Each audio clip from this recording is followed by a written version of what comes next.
Hello. I never know whether to say good morning or what because you could be watching this anytime. The Roots website has an interesting title relating to this week's Gospel. The title is Do Your Actions Reveal the Real You? It goes on to say that Jesus speaks of judgment in this story about the separation of sheep from goats. The judgment will take place when the Son of Man comes in glory. Those who fail to see and respond to the needs of people around them have failed to see him, the Son. I have read that not long before the onset of cancer that finally killed him, King Hussein of Jordan undertook a small mission. He paid a personal visit to the families of some Israelis who had been killed in an Arab terrorist bombing. There was no talk of money or reparations. Instead, the king quietly sat with the mourners, and by his calm demeanour, unhurried manner, and undivided attention, was able to convey a sense of solidarity with them across the Arab-Israeli divide. The reaction of the relatives was out of proportion to the simplicity of his gesture. By all accounts, they were deeply moved by Hussein's expressions of personal involvement in their loss. Their grief had been acknowledged. More memorably still, it had been acknowledged and shared by a king. This Sunday has the title The Feast of Christ the King. It was Pope Pius XI who introduced the Feast of Christ the King in 1925, almost 100 years ago. He did it in response to growing secularism and ultranationalism in Italy at the time. And then in 1969, Pope Paul VI said it should be on the last before Advent and a new lectionary year. So today reminds us of the kingship of Christ.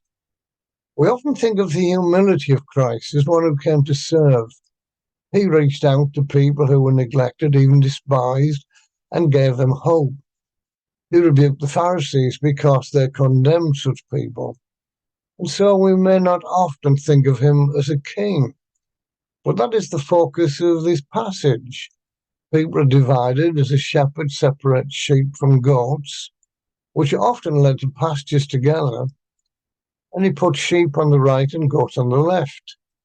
And then in the story, Christ the King praises those on the right because of their caring for him, and rebukes those on the left for being uncaring again to him. This is one of the most vivid stories Jesus ever spoke, and the lesson is clear that God will judge us in accordance with our reaction to human need. His judgment doesn't depend on deep knowledge of the Christian faith, nor our work in the church, or how much we've put in the offering over the years, but on the help that we've given to others. In this story, Jesus commends simple actions that will not gain headlines. They don't involve giving away great sums of money. They are things that anyone can do. But these actions were instinctive, not calculated. The important point is that both groups are surprised. When was it that we saw you? This explains the question on the Roots website. Do your actions reveal the real you? Are we only caring people when it's convenient? Or is it part of our nature? Are we among the sheep or the goats? One writer gives illustrations of both with two quotes.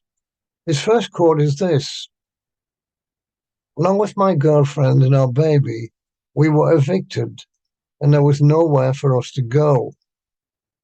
At first we slept in the car.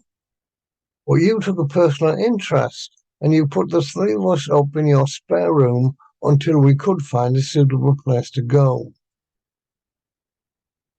The second quote: I was dying of AIDS. I was a shattered and broken kid who'd never really had a chance. And the closest you ever came to take any notice of me was when you wrote to the council saying you didn't feel safe to walk down the streets anymore and that they should do something about keeping drug addicts off the streets. And as for dying of AIDS, I guess you figured that anyway it was surely the judgment of God for my sinful lifestyle and I deserved to die alone. Two quotes about people who experienced very different caring or lack of care. Caring is risky. King Hussein took a risk in reaching out to Israeli families, and Christ the King took risks in reaching out to those in need. We are called to follow his example, and he will judge us not by our church attendance, but by our actions or lack of them towards others. God bless.